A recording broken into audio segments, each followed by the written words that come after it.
പുതിയ വീഡിയോയിലേക്ക് സ്വാഗതം. ഇന്ന് royal Enfield classic UC model self start bearing എങ്ങനെ കറക്റ്റായിട്ട് ഫിറ്റ് ചെയ്യാന്നുള്ളതാണ് കാണിക്കുന്നത്. സെൽഫ് സ്റ്റാർട്ട് ബെയറിങ്ങിനൊക്കെ വളരെ ആളുകൾ വളരെ ചീപ്പായിട്ട് ഒരുപാട് ബെയറിങ് സ്പ്രിങ് മാറ്റുന്ന കാര്യങ്ങളൊക്കെ വളരെ കാണിക്കാറുണ്ട്. ചീപ്പ് ബെയറിങ്സൊക്കെ അപ്പോൾ കഴിയുന്നത് നിങ്ങൾ ഒഴിവാക്കിയിരിക്കുന്നുണ്ടാവുക. അപ്പോൾ നിങ്ങളെ വണ്ടി നിങ്ങൾ തന്നെ ചെയ്യുകയാണെങ്കിൽ കുഴപ്പമൊന്നുമില്ല, ലേബർ കോസ്റ്റ് വരില്ല. പക്ഷേ ലേബർ കൊടുത്ത് ചെയ്യുമ്പോൾ ലേബർ കോസ്റ്റ് നഷ്ടമായിട്ട് വരുള്ളൂ. വളരെ കുറഞ്ഞ ഉപയോഗം മാത്രമേ ഇവിടെ നടക്കുകയുള്ളൂ. സെൽഫ് ലോങ് ലാസ്റ്റിംഗ് ആയിരിക്കില്ല. 1-2 മാസം, മാക്സിമം ഒരു 3 മാസം നല്ലതായിട്ട് ഉപയോഗിക്കുന്നവർക്ക് മാത്രമേ സെൽഫ് സ്റ്റാർട്ട് കിട്ടുള്ളൂ. പിന്നെ അത്ര തന്നെ പൈസ വീണ്ടും ചിലവാക്കേണ്ടി വരും. കഴിയുന്നതും ഒറിജിനൽ ബെയറിംഗ് തന്നെ വാങ്ങി റീപ്ലേസ് ചെയ്യാൻ ശ്രമിക്കുക. പിന്നെ കച്ചവടം ചെയ്യുന്ന ആളുകളാണ് കൂടുതലായിട്ടും നമ്മൾ ലോക്കൽ ബെയറിംഗ് ഇട്ടായിട്ട് ഉപയോഗിക്കുന്നത്. ഇത് നമ്മൾ മെയിനായിട്ട് ശ്രദ്ധിക്കാനുള്ള കാര്യമാണ് ടോർക്ക് ടൈറ്റ് ചെയ്യണം. ഈ ക്ലച്ചിൻ്റെ നട്ടും ഫ്രണ്ട് പോക്കറ്റിൻ്റെ നട്ടും ടോർക്ക് ടൈറ്റ് തന്നെ ചെയ്യണം.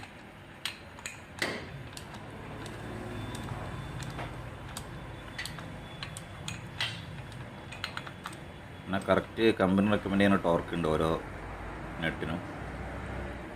അപ്പോൾ അതിനനുസരിച്ചുള്ള ടോർക്ക് ടൈറ്റ് തന്നെ ചെയ്യാൻ വേണ്ടി ശ്രമിക്കുക.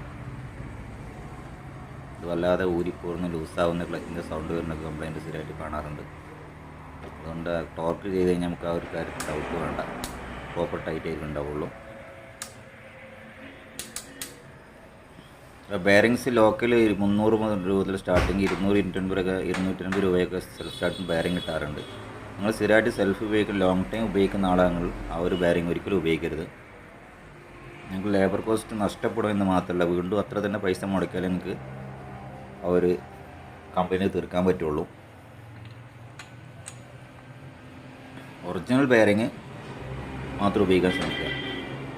കുറച്ച് പൈസ അധികമാണെങ്കിലും കൂടെ അത്ര തന്നെ ലൈഫ് നിങ്ങൾക്ക് കിട്ടുന്നതാണ്. 2 വർഷം 3 വർഷമൊക്കെ 4 വർഷമൊക്കെ സ്ഥിരമായിട്ട് പിന്നെ ഈസി ആയിട്ട് ഉപയോഗിക്കാൻ പറ്റിയ സെൽഫ് സ്റ്റാർട്ടിൻ്റെ ബെയറിങ് ാണ് ഒറിജിനൽ ബെയറിങ് വരുന്നത്. അതായത് ഉപയോഗിക്കുന്ന രീതിയിൽ ഉപയോഗിക്കണം കേട്ടോ. അതിൻ്റെ തുടർന്നുള്ള വീഡിയോയിലും ഡീറ്റെയിൽസ് ഓരോന്നായി തരുന്നതാണ്.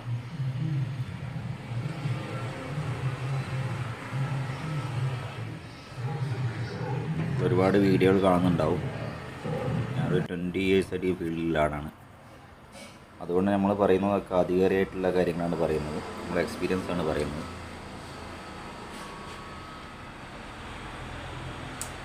എല്ലാം തന്നെ ടോർക്കിനെ ടൈറ്റ് ചെയ്യാൻ ശ്രമിക്കുക.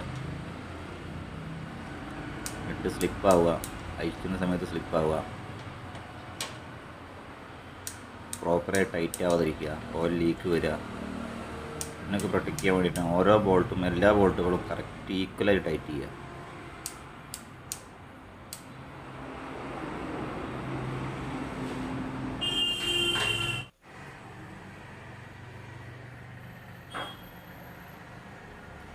അടുത്ത വീഡിയോ വീണ്ടും കാണാം. Thanks for watching.